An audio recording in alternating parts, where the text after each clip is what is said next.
These are the Pires little utility knives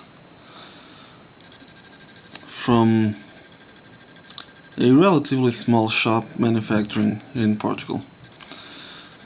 I call them utility knives because they are actually designed to be dinner cutlery, to be used along with your fork for cutting on plates and such, but there are a lot of characteristics about them that I really like on a kitchen paring utility knife.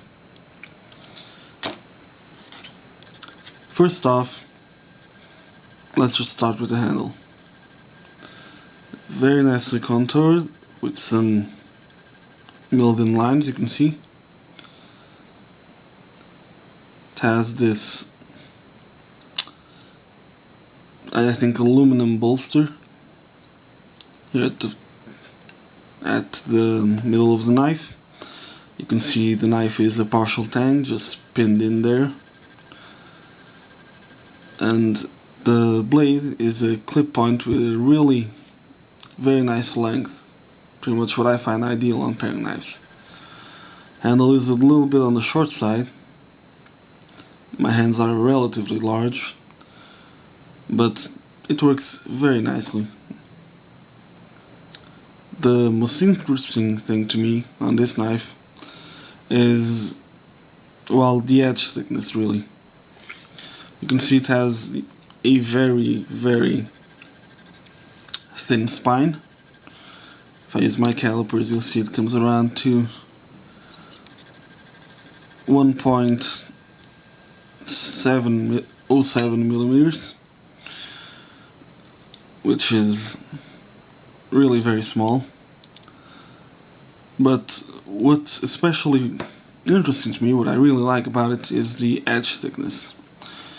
If we go up to 25.25 millimeters, which you'll recognize as being 10,000ths in the 10,000ths of an inch in the imperial system.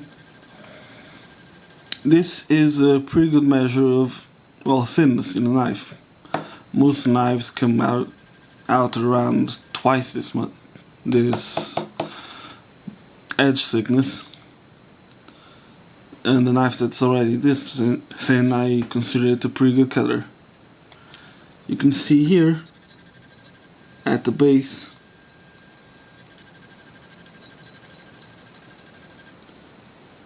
that it is about that thickness behind the edge, and you can see here at the tip that it is also about that thickness behind the edge. What's really interesting is to see where that is in the middle of the blade, because in the middle of the blade, this is where 10,000 is. Almost a fifth of the way up the blade, perhaps a sixth. This is really thin, like very, very much thin. These knives vary at their thickness behind the apex. I've had them as low as 2,500ths, as high as 4. But these are really very thin behind the edge, and that makes a lot of sense actually, because you think these are going to be dining knives, so you'll be using them on ceramic plates and whatnot, and they don't need to be sharp per se to cut, but just be thin. And being that thin behind the edge is really an advantage here. But if you do want to use them in the kitchen, as I do, and if you do go through the trouble to making them sharp, well then, I can tell you one thing. If you want to feel like you really know how to sharpen a knife, sharpen one of these. It's so easy you can do it practically by accident. This is some cigarette paper. I don't personally smoke, I just have it for testing purposes. Uzo has used it on his channel, and I find it's a pretty nice test. As they are so thin, they can get sharp incredibly easily, and even though the steel, which I believe is a variant of 420 steel, isn't either very hard or very carbide heavy, that is actually a really good choice here, because it's very easy to sharpen. Because it's so thin behind the edge, it has a very long cutting lifetime, and you can very easily get it very sharp. If you see here on the paper, it cuts through it very well. And even if I use a knife that I know is pretty sharp, here we have an Opinel number 7, pretty new, 12C27 steel, which I also really like.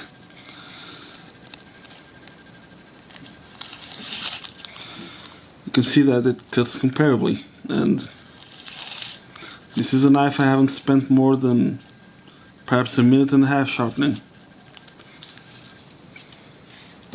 Also, if we see the Opinel here, bring the edge thickness measurement back to 10,000ths, you can see just how well this paring knife compares to the Opinel. See, you can get the 10,000ths measurement pretty far back there, but much more so on this little paring knife. And I really like that they are, differentially round. Thicker here at the base of the blade and thicker here at the tip for durability. I think I've said pretty much almost I want to say.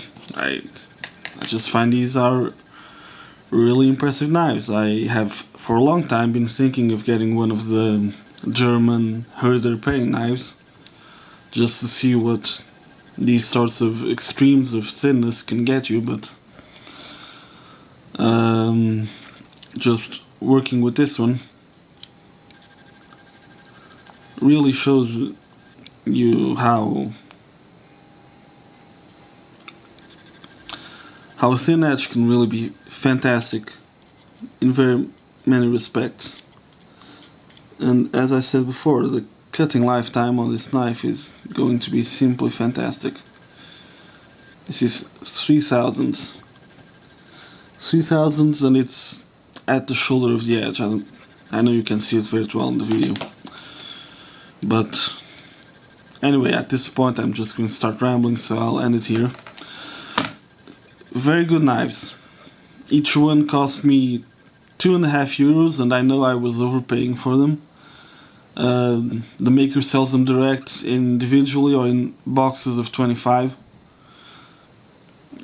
and I can't recommend them enough. They're really fantastic.